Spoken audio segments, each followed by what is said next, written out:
Hello and welcome to Nikolay's genetics lessons, and today's problem is calculate the expected heterozygosity for each of the following loci. The data are from 120 individuals of the marine worm Phoromopsis viralis. So let's take a look at this table. And we see three loci here. Locus number 1 has just two alleles. If we combine these two numbers, we should get 1 or 100%. 1 equals to 100%, but we do all our calculations, usually in statistics, on the scale between 0 and 1. But you have to remember that 1 equals to 100%.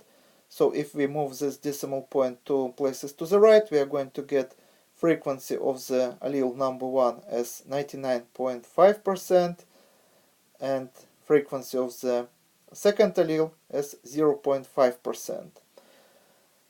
So now, following the same logic, we know that for locus 2 we have 1, 2, 3, 4, 5, 6 alleles, and if we combine frequencies of these 6 alleles, we are also going to get 1 or 100%. For locus number 3, we have 1, 2, 3 alleles. Again, if we combine these numbers, we are going to get 1 or 100%. So now we have to find heterozygosity for each locus. What is going to be frequency or percent? Let's start with this simple example. Many of you probably can solve this problem for this locus because basically what we see here, we see two alleles. Say this is going to be allele dominant and this would be recessive. And we can express this as A capital plus A small squared, and dominant allele A here, recessive allele A here, and what this 2 stand for. This means that we have diploid organism.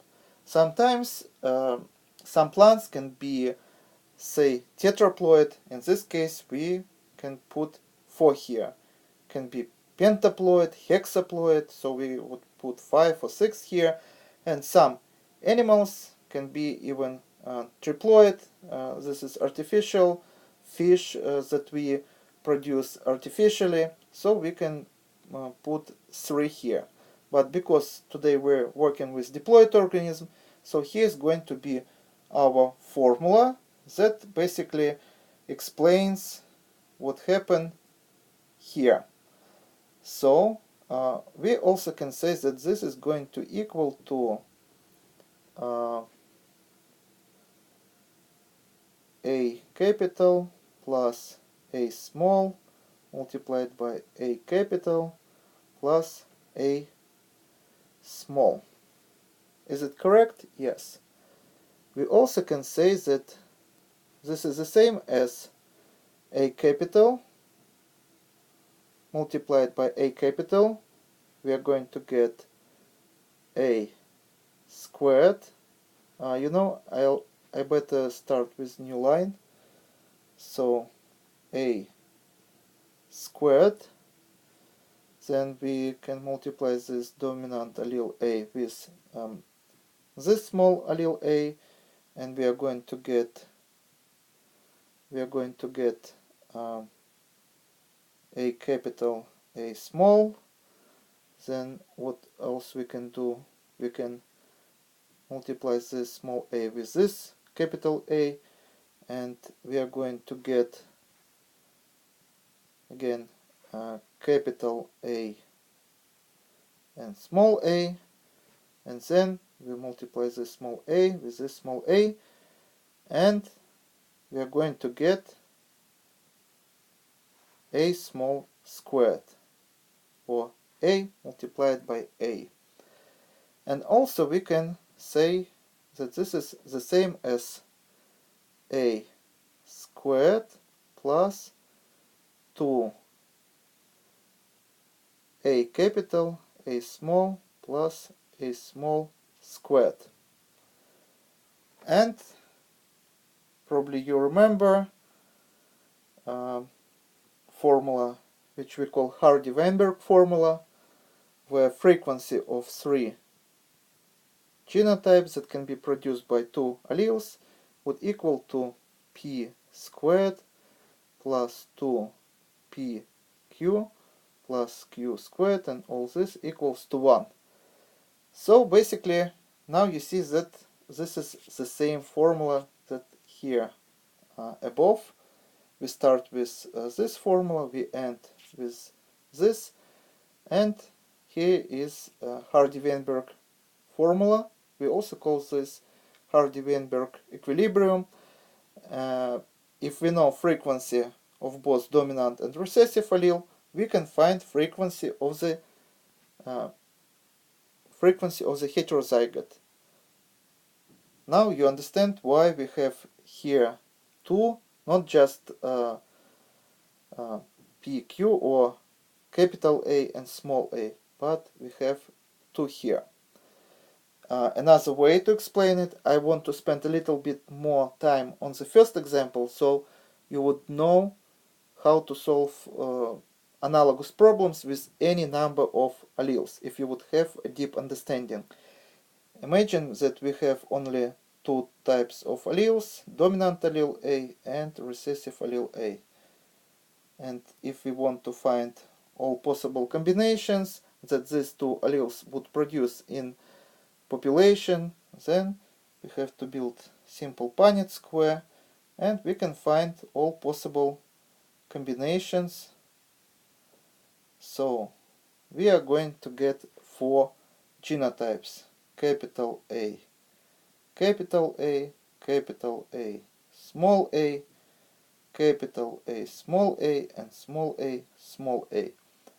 And now you see we have one dominant to two heterozygotes to one homozygous recessive. 1 to 2 to 1 ratio. We also can put here, if you like, 1.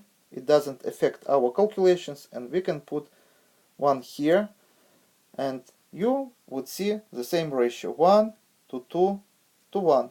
That's why we have 2 here. And also we can solve this problem, for example, for first locus using Punnett square.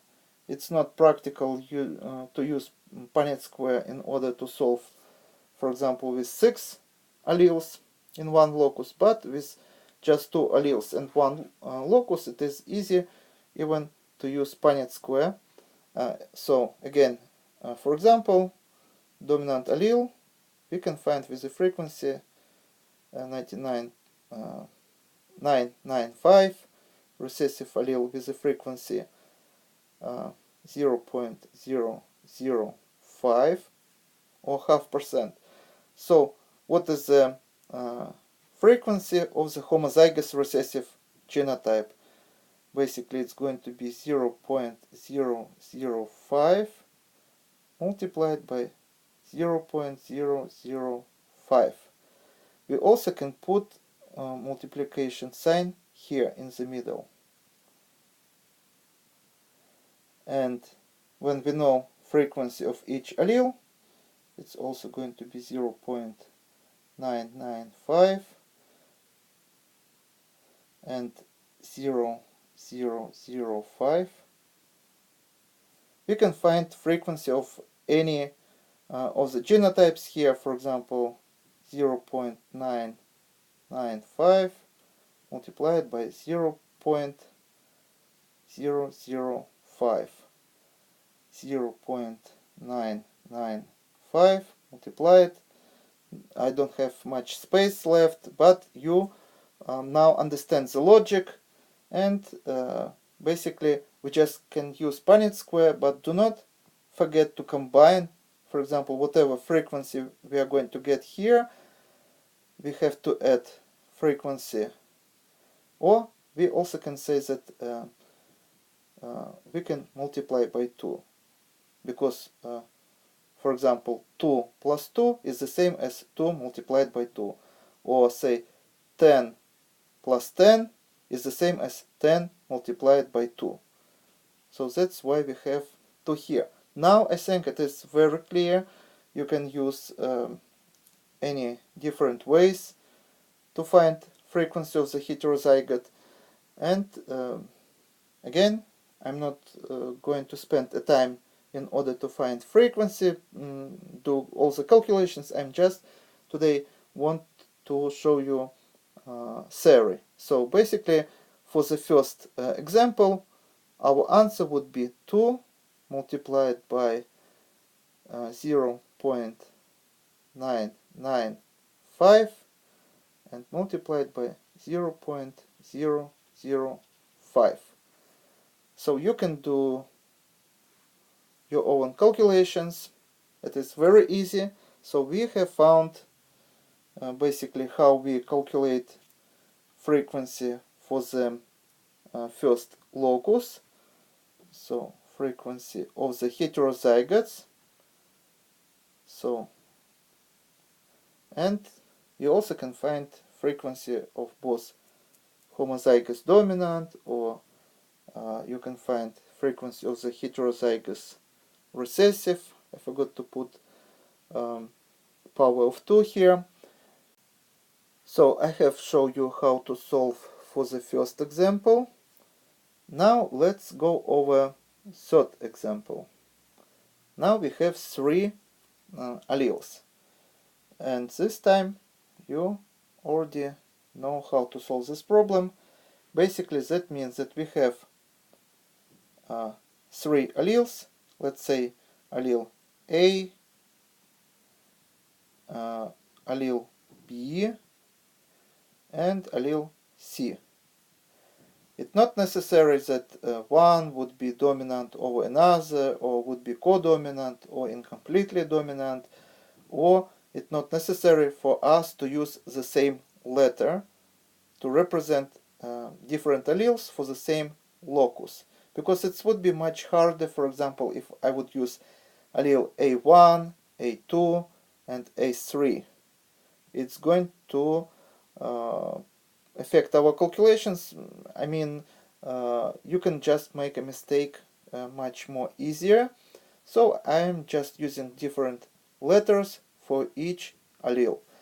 And again, what we have to put here, we have to add squared. All this have to be squared because squared means that we have diploid organism, and basically what combinations we may have, we again can build a Punnett square, but this time we are going to have A, B, and C.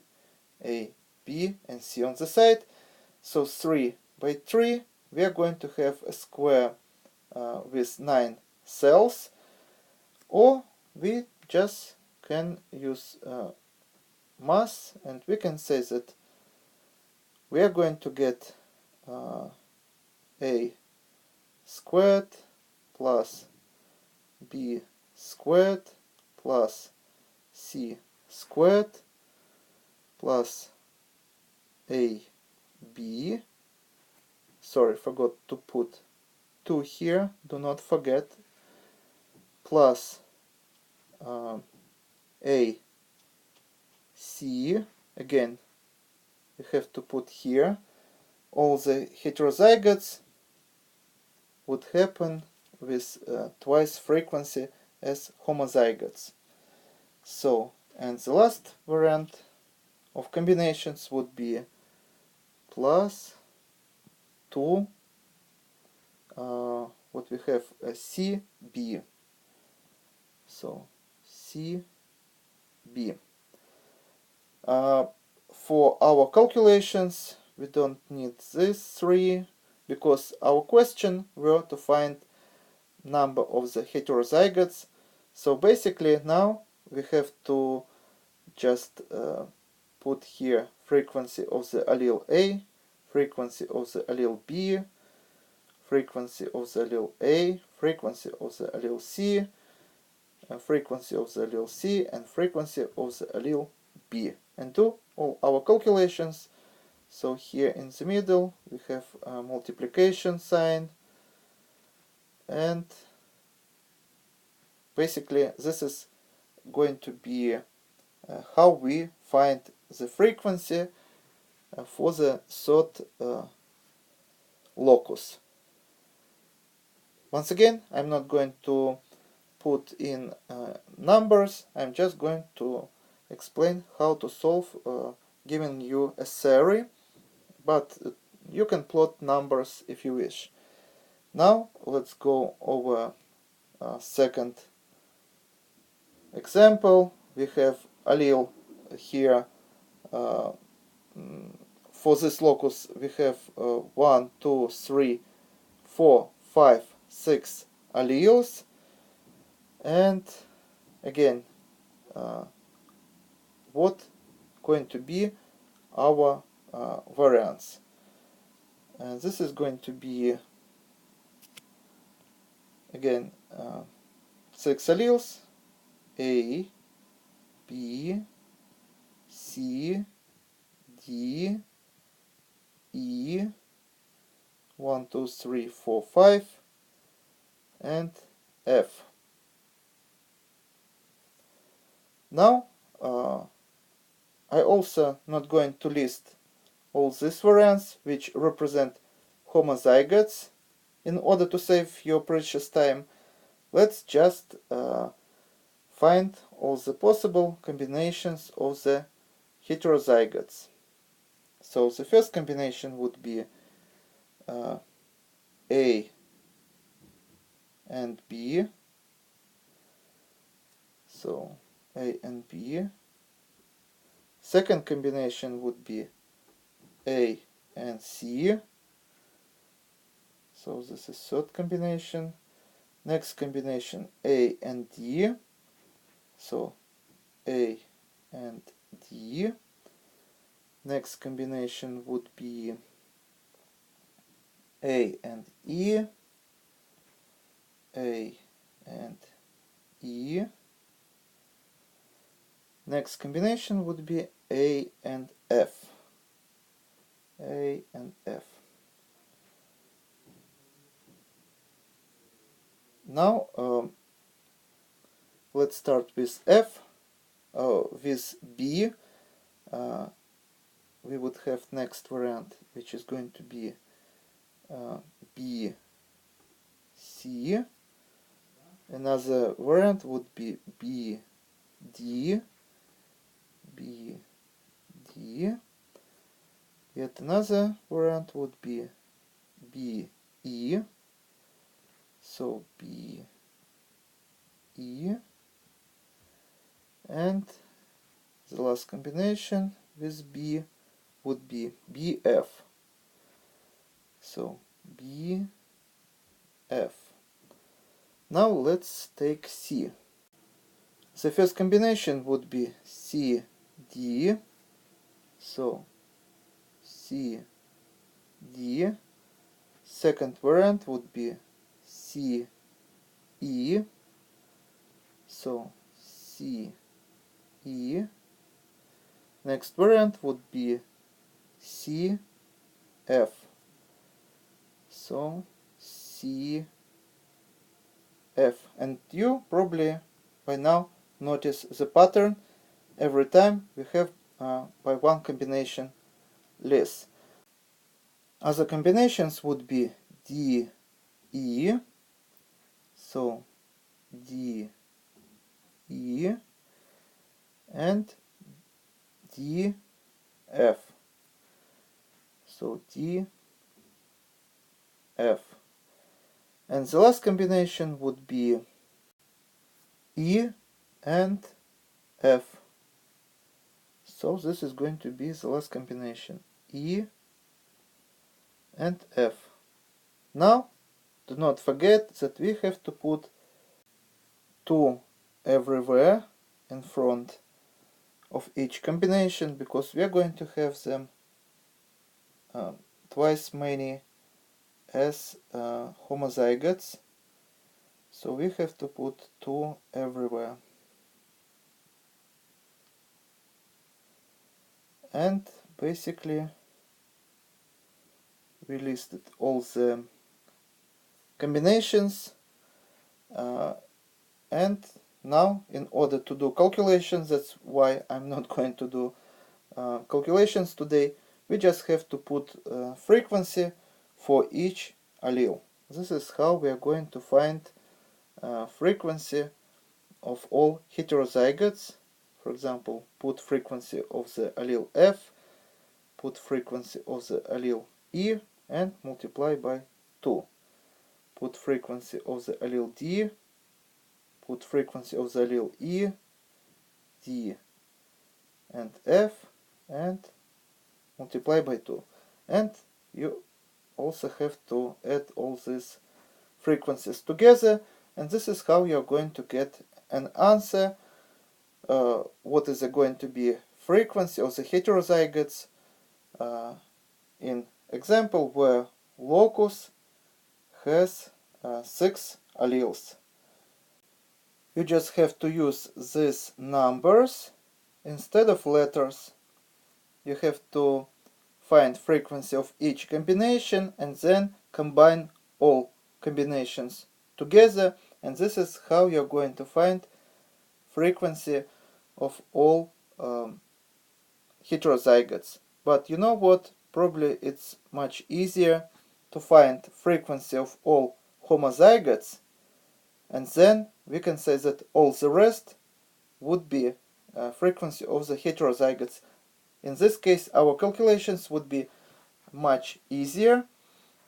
Again, let me show you another way how we can solve it. We can say that, again, frequency of the homozygotes would be A squared plus B squared plus C squared plus D squared plus E squared plus F squared. You see, it is much easier now, and if we put frequency for each allele here, square it, add all these numbers, and then this frequency that we are going to get, say x, what we are going to do, just 1 minus x, which would represent all these numbers combined, and which represent all the homozygotes. Then what we are going to get here is going to be frequency of the heterozygotes. So you see, this time this is going to be much easier than to find all the possible combinations, multiply all these numbers, multiply by 2, then combine them. But I show you all the variants how we can do such calculations just for your deep understanding of this type of problems. And this is all for today. Thank you for your attention. Please subscribe for my new videos that I post almost every day. Thumbs up if you like this video. Please write your comments, questions if you have any. Share this video with your classmates, and see you in the next video. Goodbye.